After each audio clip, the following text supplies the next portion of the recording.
Bahasa Indonesia itu bagi saya berkah. Karena ini bahasa yang tidak dibangun dari bahasa mayoritas. Bahasa yang disumbang oleh banyak minoritas. Bahasa Indonesia ni macam rosaknya bahasa Melayu. Bercakap menggunakan bahasa rojak ini juga memberi satu imej yang tidak berapa bagus. Sorry girl, I gotta go. Yeah, you know this ain't the old me. Try to keep it on the low.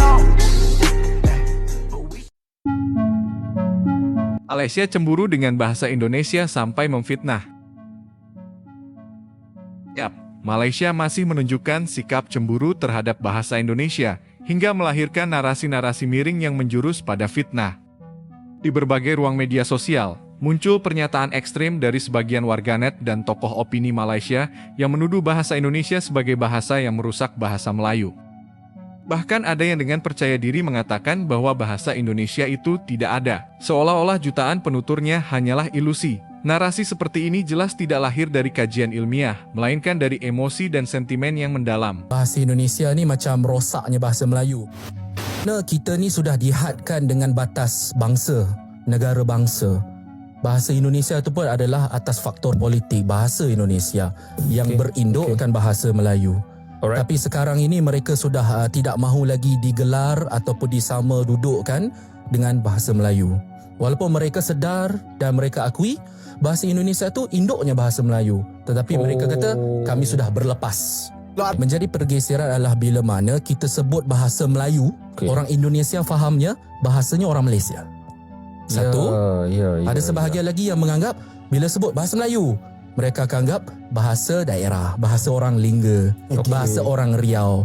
Jadi dia macam sempit. Sempit lah. Dia kira bila kita sebut bahasa Melayu tu, kita tak boleh nak rangkumkan sekali. Bahasa Indonesia kat situ, Brunei kat situ, mereka Melayu. tak faham begitu. Pada mereka bahasa Indonesia tu lebih unggul lah. Kerana mereka memang sudah mengembangkan bahasanya sendirilah. Itu salah satu fakta yang kita perlu terima. Dan satu lagi, bahasa Indonesia ini adalah bahasa yang memang distandarkan ataupun dibakukan dengan acuan bangsa sendiri. Bahasa Indonesia ni variasi nasional bahasa Melayu. Dia bahasa Melayu, tapi kenapa panggil variasi nasional? Dia adalah kelainan bahasa tetapi distandard dibakukan mengikut nasional masing-masing. Jadi beza ke tak bahasa ni? Secara permukaan beza lah. Kita kata begitu lah, beza lah. Bahasa kita tu namanya bahasa Melayu ya. Ada orang kata bahasa Malaysia. Orang kata bahasa Malaysia kot, kan bahasa Melayu. Bahasa Malaysia ke bahasa Melayu? Ini ikut siapa bercakap lah. Kalau tak sebut betul-betul dari segi bahasa, nama bahasa kita itu adalah bahasa Melayu. Orang Indonesia kata bahasa Indonesia. Nah kan, kami bertutur bahasa Indonesia Pak. Mana ada bahasa Indonesia? Fitnah tersebut semakin kentara ketika bahasa Indonesia justru semakin diakui dan dihormati di tingkat regional maupun internasional.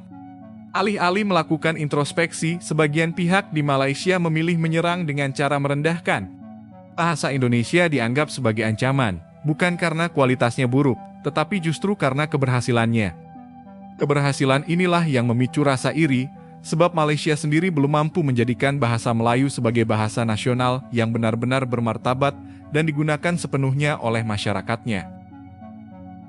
Fakta di lapangan menunjukkan bahwa di Malaysia, bahasa Melayu justru terpinggirkan oleh fenomena bahasa rojak yang mencampur-adukan Melayu, Inggris, dan bahasa lain tanpa kaidah jelas. Ironisnya, kondisi ini dianggap wajar dan bahkan dibanggakan, sementara kegagalan tersebut ditutupi dengan menyalahkan pihak luar, khususnya Indonesia. Ketika bahasa nasional tidak dihargai oleh penuturnya sendiri, yang muncul adalah krisis identitas bahasa. Bercakap menggunakan bahasa rojak ini juga memberi satu imej yang tidak berapa bagus. Kita dilihat sebagai seorang yang mempunyai fikiran kelang kabut. Dan fikiran kelang kabut kita tadi diterjemahkan melalui struktur ucapan kita. Jadi tuan dan puan, jika kita nak bercakap juga menggunakan bahasa rojak ini, pastikan kita habiskan ayat demi ayat. Ayat pertama, habiskan bahasa Melayu. Kemudian nak cakap bahasa Inggeris, habiskan satu ayat tu dengan bahasa Inggeris. Jangan dicampur adukkan 2-3 bahasa dalam satu ayat. Bro, kau dah lunch ke? Benda ni tak ada value lah. Perasan tak yang bahasa kita ni dah semakin rosak dan semakin rojak? Bukan rojak biasa tau, tapi sampai ke tahap kita sendiri pun tak boleh nak terjemahkan beberapa perkataan dalam Inggeris yang kita guna tu kan. Saya pun alami masalah yang sama tau. Jadi saya nak ajak kita semua untuk cuba kembali bertutur dalam bahasa Melayu sepenuhnya tanpa ada campur perkataan Inggeris. Tapi kalau nak cakap dalam Inggeris, cakap Inggeris sepenuhnya. Kalau kita selalu guna perkataan bro, kita tukar kepada saudara.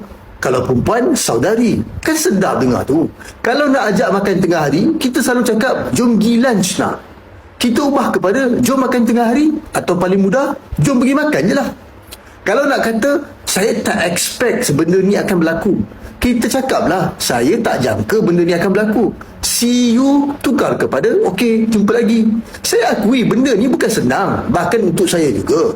Tapi kita mampu membuatnya kalau kita nak selamatkan bahasa kita. Okey, selalunya saya sebut jangan lupa repost video ni kan. Sekarang ni saya nak kata, kalau anda bersetuju dengan saranan saya ni, kongsikan video ini seluasnya mungkin dan tuliskan pandangan anda di ruangan komen. Berbeda dengan itu, bahasa Indonesia terbukti berhasil menjadi alat pemersatu ratusan suku, budaya, dan bahasa daerah di Nusantara. Indonesia tidak pernah menafikan bahwa akar bahasa Indonesia berasal dari bahasa Melayu. Namun dengan muatan politik yang jelas dan visi kebangsaan yang kuat, bahasa Indonesia dibentuk sebagai bahasa persatuan. Sejarah telah membuktikan bahwa pilihan tersebut tepat, karena bahasa ini mampu mengikat perbedaan menjadi satu identitas nasional yang kokoh. Bahasa Indonesia itu bagi saya berkah. Karena ini bahasa yang tidak dibangun dari bahasa mayoritas. Bahasa yang disumbang oleh banyak minoritas, termasuk Tionghoa. Bahasa yang tidak punya center of excellence, sehingga demokratis. Bahasa yang menyatukan. Karena itu saya sangat kagum sendiri pada bahasa Indonesia waktu ada bencana di Maluku. Jauh. Datang SAR ke sana. Yang ngomong dengan penduduk bahasa Indonesia nggak problemnya. Coba di India. Nah sekarang kan ada kecenderungan di airport pengumumannya berbahasa daerah. Menurut saya itu sok-sokan. Mau ditambah, ada yang protes. Itu kan bahasa Indonesia asalnya dari bahasa Malaysia, bahasa Melayu. Oke. Saya kata betul. Saya sebagai bahasawan dan kita bangsa Indonesia tidak boleh menafikan fakta bahwa bahasa Indonesia berasal dari bahasa Melayu. Tapi bahasa Indonesia itu sekarang sudah berbeda dengan bahasa Melayu.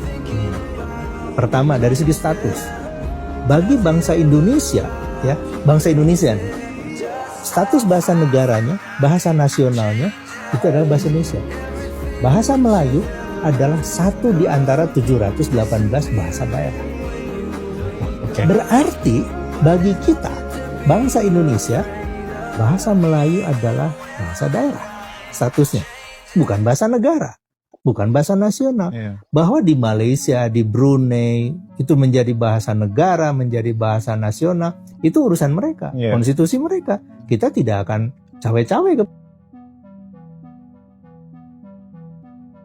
Pada akhirnya, narasi miring dari Malaysia terhadap bahasa Indonesia hanyalah cerminan dari rasa sentimen, iri, dan cemburu. Fitnah yang dibangun tidak akan mengubah fakta sejarah maupun realitas sosial. Bahasa Indonesia berdiri kokoh sebagai bahasa nasional yang bermartabat dan berfungsi nyata, sementara persoalan bahasa Melayu di Malaysia adalah urusan internal yang seharusnya diselesaikan dengan pembenahan, bukan dengan menyalahkan dan merendahkan bahasa bangsa lain.